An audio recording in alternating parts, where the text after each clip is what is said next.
Hello and welcome to The Entrepreneurs on Monocle Radio, the show all about inspiring people, innovative companies and fresh ideas in global business.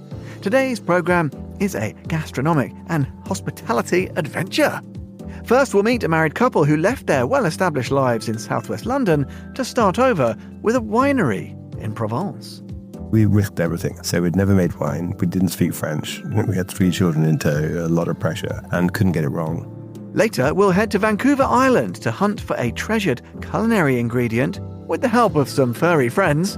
It doesn't take long for Caesar's nose to jab at the ground just above the truffle as he and his tail points out a black Perigord that he's been trained to sniff out since he was a puppy. And I'll be joined by Monocle's Fernando Augusto Pacheco with some hospitality news. Faye, what's on your radar? Hello, Tom. We'll be talking here about the rise of the best of lists. And is that good business? More from Faye coming up later on The Entrepreneurs with me, Tom Edwards.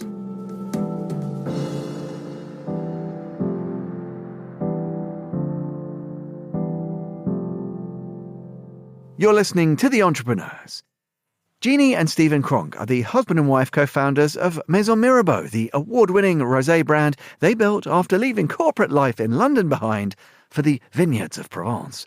Since launching 15 years ago, they've turned that big move into a global success, with their wines now sold in more than 40 countries and a range that includes everything from their signature rosés to a Riviera-inspired gin. Jeany and Stephen stopped by Midori House on a recent trip back to London to chat with our Laura Kramer about the journey they've been on together. Stephen began by telling Laura how a career detour eventually led him back to where it all began, with wine. I started my career in the wine trade. So I was obsessed about wine from quite an early age and started doing driving delivery trucks in London and did wine exams and then started selling. And so I was in the wine trade for the first 10 years of my career. Then went into telecoms for 15 years and really missed the wine business. And the wine trade is special and the whole world of wine is special. Everything's built around conviviality, drinking, eating, having fun. So it never feels like you're working really. And I really missed it. And I met Jeany when I was in one of my telecoms companies. She was the marketing lady and I was the sales guy. And 3 months after meeting her, I proposed. And then soon after I got married, I said, I want to give up my career and go make wine. What a dream. Received with great joy, of course. What did you say to, not the actual proposal, we know how that went, but the wider proposal about the wine? Well, listen, it did take quite a few years of socializing it with me because we had 3 kids as well. So there were a few other life events and Stephen had a really nice career. It took some time to actually persuade me to make the move. The compromise, in inverted commas, but it wasn't a compromise at all. It was really, the bit that's amazing about our story is that we agreed we will move to Provence. So fulfilling my love for Provence and Stephen's love for wine. So that was perfect. When that happened, how quickly did you feel like you're getting up and running? What was the first step besides the move? The first step was finding growers to work with because plan A was we would pay off the mortgage and go buy a vineyard, which sounds very romantic, but I was persuaded out of it by friends of mine in the wine trade. And it really helped that I had been in the wine business before. I had contacts with people who was going to sort of burst my bubble and just make it more real and wanted to help me not make mistakes. So the idea was a little bit changed to, rather than buy a vineyard and become a farmer, actually just build a brand first. Because there are hundreds and hundreds of producers in Provence. And we wanted to make sure we could stand out. We risked everything. I was 45, basically turned my back on my career and couldn't get it wrong. So we thought, let's build a brand first and then let's try and separate ourselves from the rest of the pack and also focus on great liquids. So the first big challenge was finding the right growers to work with. And you say it was all about brand building. I imagine you did have these connections. You had worked in the wine industry before. But were people kind of thinking, who are these Brits coming over to France to do this wine? Yeah, they were. I think they felt sorry for us for having done what we did and speaking such terrible French. I didn't speak a word of French. So we'd never made wine. We didn't speak French. We had 3 children in tow, a lot of pressure. And one chance to get this right. So I think they gave us the sympathy vote and they were amazing and really supportive. And we wouldn't be here without them. What about the name? We always wonder, what is the name? This is such an important, crucial part of a business, isn't it? How did you come up with that?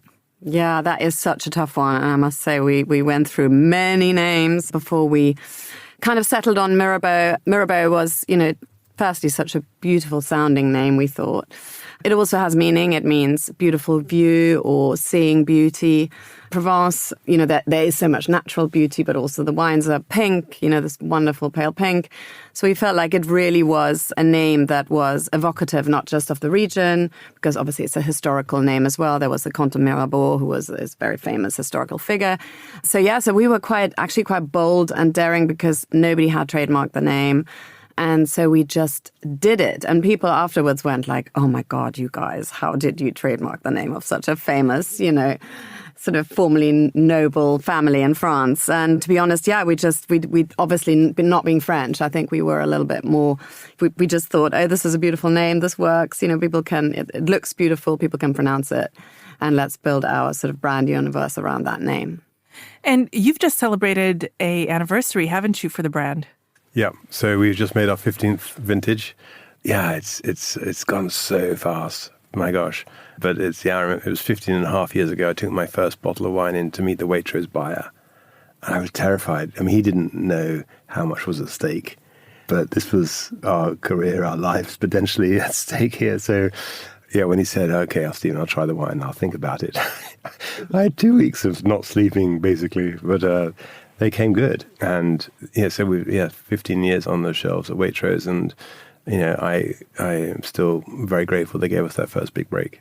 We're in about 40 countries now. The UK is still our biggest market. We're doing about 250,000 cases. So it's quite a big business now.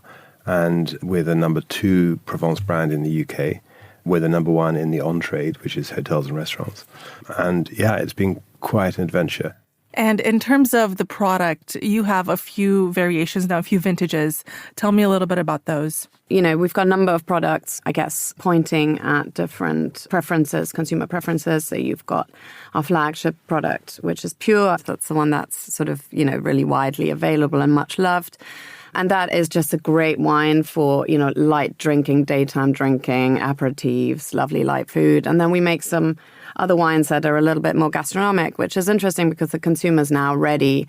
We've all been drinking here, especially in the UK and the US, obviously, rosé for good 10 years now. And we're quite often ready to explore different styles. So we also make some styles that are much more complex and actually more wines that you would have at the table. And in terms of vintages, we don't have huge vintage variation because we're not in that kind of wine business. And it's not really what the consumer wants. They want a very natural product and a very well executed product, but they don't want one that tastes completely different from one year to the next. So we make sure that, with our with our suppliers and with our technical processes, that people have a really great product every year, a little different year on year, but not sort of, you have a signature that's always recognizable. And a bit like in champagne, I think, people have their favorite champagnes, and then Provence rosés, people have their favorite rosés. I was telling somebody about this interview. I was very excited about it. And they said to me, but it should have been maybe at the start of summer because it's just rounding up rosé season. Does that frustrate you that there is kind of this seasonality about what people imagine when they can drink rosé? Because I would imagine if I was a grower, if I was a winemaker, I'd be like, oh, come on, guys, you can have it in different ways. How do you take that? Yeah, I agree. I'm a bit like you. It's like you drink it all year round. You drink white wine all year round. Why not rosé? But again, it's something it is very summery.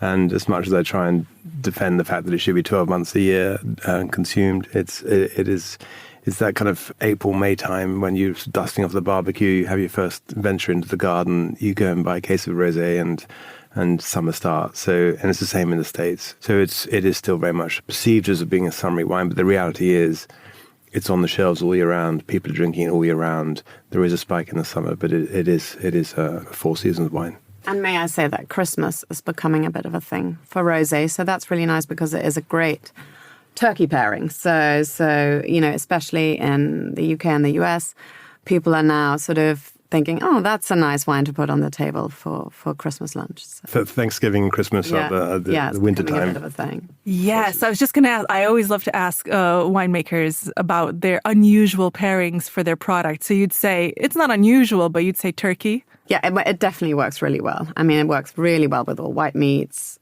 Seafood's the obvious one.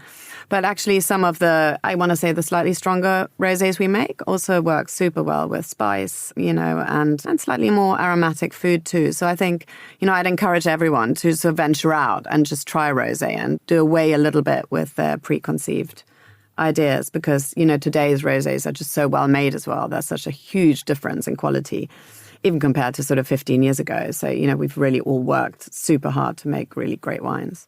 I did try one of your other products at the Marylebone Hotel recently because I went for the 108 Brasserie. You had that collaboration there. Tell me a little bit about the importance of these partnerships for the brand, especially going forward. Yeah, so that's a lovely partnership we have in place with that hotel group. We try and collaborate on lots of levels. It's just so great for any brand, really, because especially if the person you collaborate with, and we will select them fairly carefully, has, similar values to you. We're B Corp certified, so we tend to kind of look for people who are also certified. We collaborate also with lots of, other consumer brands to kind of enrich our audience and help each other out, which is lovely. But yeah, the 108, there's sort of these activations, little terraces, menus. That just works so well when a restaurant sort of goes, yeah, I can tweak what I'm serving a little bit to your wines. And I think you would have had Étoile, which is a slightly more gastronomic rosé. So it's still a beautiful terrace rosé, but it has a little bit extra oomph. So it works really well with food. It was delicious, I have to say. It was with this massive seafood platter, too. So it worked really well. I was really enjoying myself. You mentioned being B Corp certified. How difficult was it for you to achieve? Because everybody says the process is actually so tough. You don't anticipate it when you go into it. Did you have that experience? Definitely. It's very tough. And I mean, we've had one person basically working full time on it. So as a business, we've had to dedicate resource to certifying first time. We're now just recertifying and they've changed the process quite substantially. So we actually have to now adapt and learn, how the new process is going to work. But, it's been a great certification because it gives you a sort of lens, it gives you a monocle to kind of look at your business through and just to reframe how you work. And a lot of things are, you realize you're on a journey, you haven't done everything perfectly because you just, you didn't used to think like that. So that's what's great about B Corp is that it gives you lots of sort of matrices and ways to look at the world through the B Corp lens and to kind of give you a stop, think, is this the right thing to do? We've really tried to sort of make that universal within our business processes and all our sort of management team and people who work for us. And it was tougher to retrofit it to a business that was quite mature. I mean, well worth doing, and gave us, as Jeany said, a very good framework.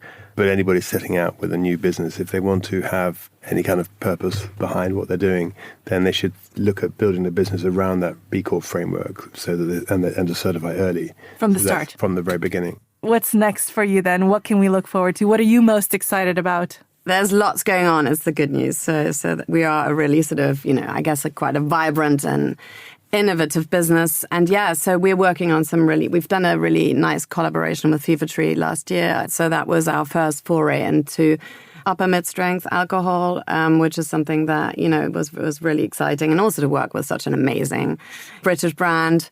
So we're going to develop some other things with them. I can't tell you exactly what, but that's a really nice project. And then we want to do lots of creative things. So I will double down on this. And I've written a book this year, so I'll be doing a whole load of sort of also book publicity next year. And Stephen's got lots of projects. Yes, so my big thing is regenerative farming. We're the first Provence Rosé brand to be certified regenerative, and I want to take this to the rest of our range over time and to the rest of the wine trade too. So I started a non-profit 4 years ago called the Regenerative Viticulture Foundation, and I'm trying to persuade the whole wine industry to go regen. It's just such a powerful way of farming, bringing nature back into your vineyard, moving away from this monoculture mindset and actually focusing on soil health, encouraging biodiversity, carbon sequestration, water tables improving.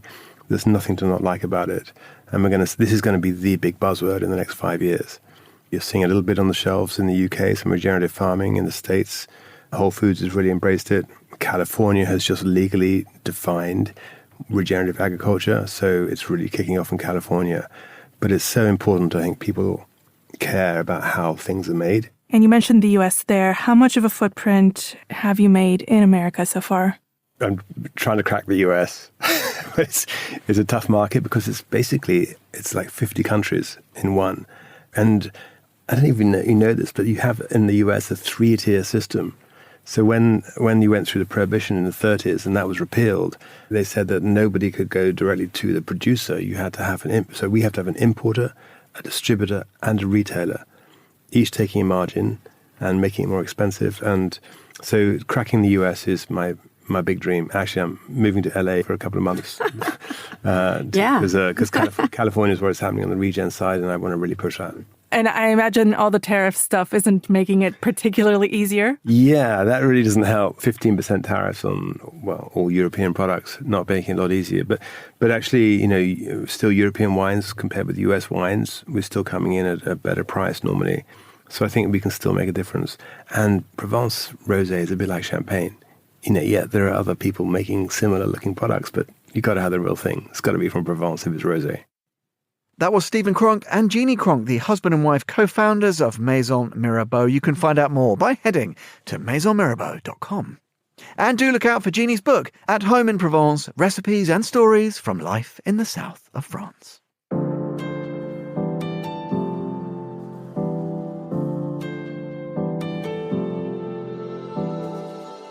You're listening to The Entrepreneurs, to Vancouver Island now, where an experiment in farming is turning a culinary luxury into a thriving local enterprise. The highly prized Périgord truffle, more often found in southern Europe, is now thriving on Canadian soil. In this report, Lucy Hislop meets Virginia Britzka, whose forward-thinking approach has made her family farm the first in Canada to cultivate the precious black truffles, with a little help from her Lagotto Romagnolo dog Caesar and mini pig Clarence. So we got Clarence as a mini pig about 5 years ago, and it was our son had always wanted this mini pig, and we thought, well, you know what, mini pig and truffle hunting, let's do this thing. So Clarence came to our farm. My husband and I decided we wanted to go on a truffle hunting date in the plantations, and right away Clarence was the winner. He found the truffle instantly. And so Clarence and I are struggling because, of course, Clarence is pig-headed and he wants to eat this truffle. And he's squealing, and Pete comes running, and Caesar comes running to see what's happening. And here it is, me and this little mini pig having a wrestling match. And let's just say Clarence got to eat his truffle. And we realized that mini pigs aren't the best for hunting truffles. I know in Italy you'll see a lot of farmers that have missing fingers, and now I know why. So he's no longer a fancy truffle hunter. With Clarence firmly retired, it's Caesar that's in charge of scouring the 40-acre forested farm in Parksville, with Mounts Arrowsmith and Moriarty as its backdrop. The result of 2 decades working out just which tree would work best for the prized truffles here on the West Coast. So when we started, we tested hundreds of varieties of trees. So we inoculated them, and then we had to wait 1 year to 2 years and look at the roots of these seeds that have been growing and see if they're actually hosting. And what, when you say hosting under a microscope, that looks like a little nodule on the root. And so if they hosted, they were a candidate for truffle production. We had a few trees. We had the paper birch, we had the hazelnut, and we had the Gary oak that hosted beautifully. We also had some of the evergreens that did too. Next step was to now put them in the ground and see if they would produce.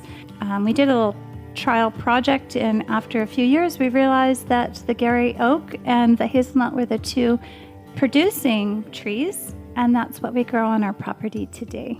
The hazelnut produces a sweeter truffle than the Gary oak, and the texture of it is a lot finer.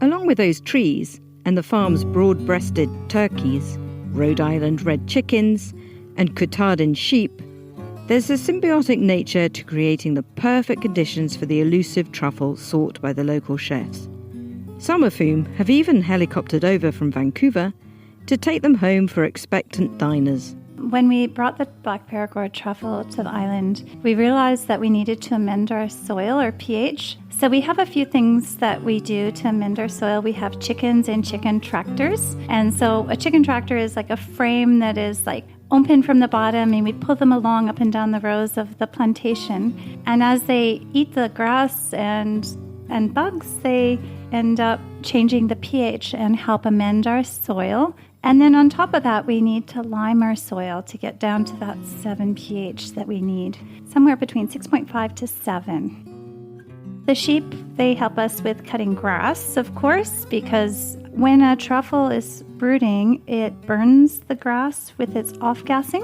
which creates a little brown patch.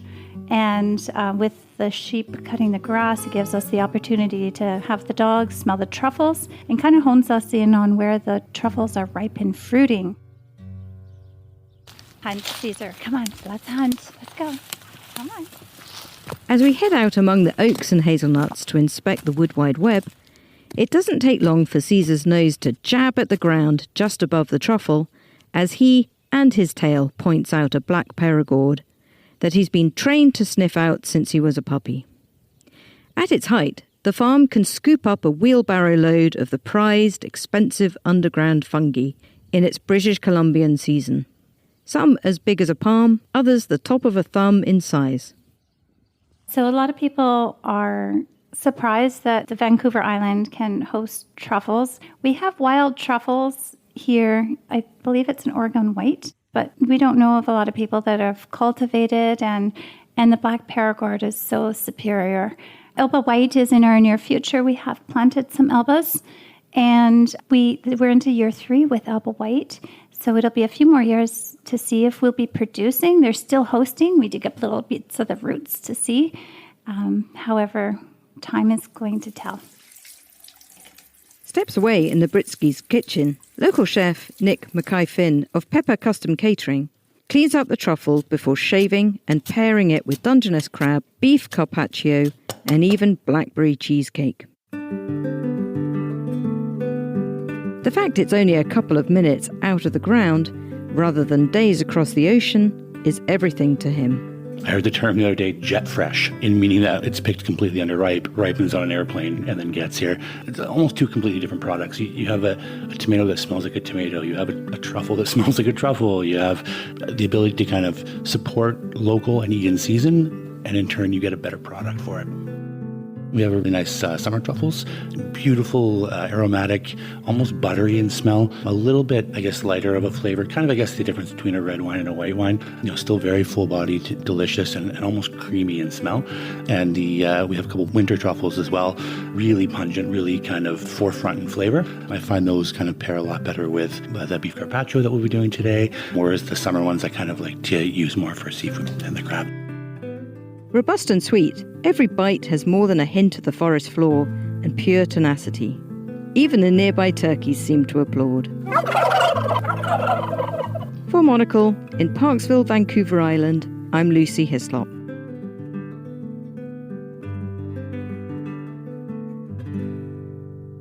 Thanks to Lucy Hislop for that report, and you can find out more by heading to thetrufflefarm.ca.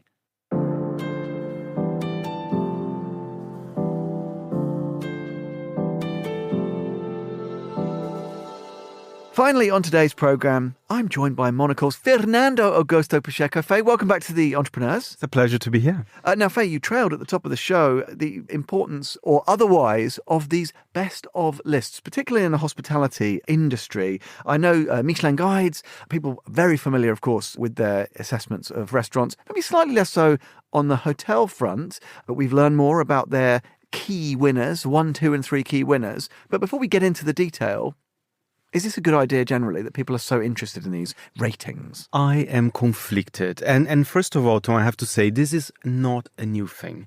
The best of lists. Usually magazines used to do that. Newspapers, from Condé Nast Traveler to Travel and Leisure, I don't know, the Sunday Times Travel. Monocle has been known to throw a few best of lists out exactly. there. So watch where you're walking with this one. And I have to say, as a reader, I love a good list. So that's why I'm conflicted. So at the moment, we have World's 50 Best, which, again, they started with restaurants and bars, but now they have their own hotel list. So they recently announced, in fact, this week, the number 51 to 100. So the top 50 will be out, later this month. And of course, Michelin, since last year, they are giving away keys to certain hotels around the world. 143 hotels, got 3 keys, which is the maximum you can get it. So they, in my view, they are almost replacing Sun magazines in terms of the power, in terms of marketing, because people do look out for those lists, especially World's Best 50.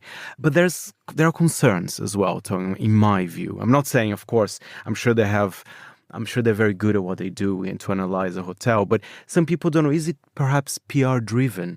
What's the editorial content, when they're making this list? So what are they thinking? So, it makes me feel a bit conflicted, because sometimes, when you're a magazine, you can see that your editors perhaps have been to the hotel.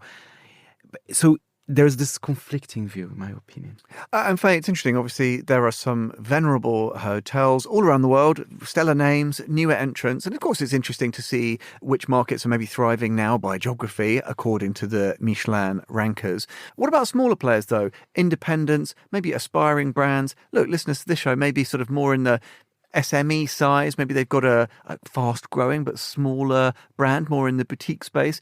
Is there value here in trying to seek this kind of recognition? Or in your view, actually, is it better to focus your storytelling? I don't know, maybe there's some hoteliers listening to this program, focusing that storytelling somewhere else. There is a value, especially if you're a boutique hotel, to be in this list, because as I said, it's big business and they are present everywhere. Tom, if you look online in terms of the number of followers, it's huge and it's getting more and more important and more coverage as well. So of course, for the big hotel groups, it's also important to be in that list. But if you're a small hotel, for example, when the World's Best 50 is not even the top 50, but most hotels, they already publish and say, listen, we got a key from Michelin, or we are the 65th best hotel in the world. I mean, this is a big deal for them. And you can be a Rosewood type, you can be a very, just a one-off hotel in the south of France.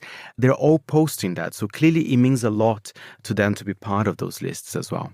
And Faye, just tell me, what's your strategy when you get these lists? I tend to always immediately scroll through either to look my own home market. You've got several home markets. So do you look straight away, what is happening in Brazil? Is there a hotel near Sao Paulo, for example? Or do you have to make do with the recommendation in Rio? Or do you like to look at your favourite hotel destination and see if your choice is recognised? What's the Fernando strategy? You've guessed it, because with Michelin, for example, they announced the list very recently. So I said, let me see which hotels in Brazil got the 3 keys, and let's see if they really got this right. So, for example, they gave 3 keys to the Rosewood in São Paulo, which I visited. I haven't stayed at the hotel, but I've eaten there. I went to the bar, and to the Belmont Hotel in the Iguaçu Falls as well. I have to say, they do have good taste, because the Rosewood in São Paulo is a very special construction. It has a lot of history, the place where they built that. They chose a lot of Brazilian art. It is unique. It doesn't feel generic in any way whatsoever. So, after I saw that, I was like, okay, I can trust whatever they picked for Asia, for other regions as well. Tom, I love a good list. Monaco does the quality of life survey, the soft power survey, and many others. I think there is a place for a kind of a listicle article as well. But at the same time, you shouldn't only trust the lists, because sometimes there is a discreet owner of a chateau in France who perhaps doesn't want to advertise, and that's the good old word of mouth. Exactly. So trust your own judgment first, but it's good fun while it's out there to enjoy. Absolutely. Faye, wise words as always. That's a take on the latest Michelin hospitality rankings from our own Fernando Augusto Pacheco here on The Entrepreneurs.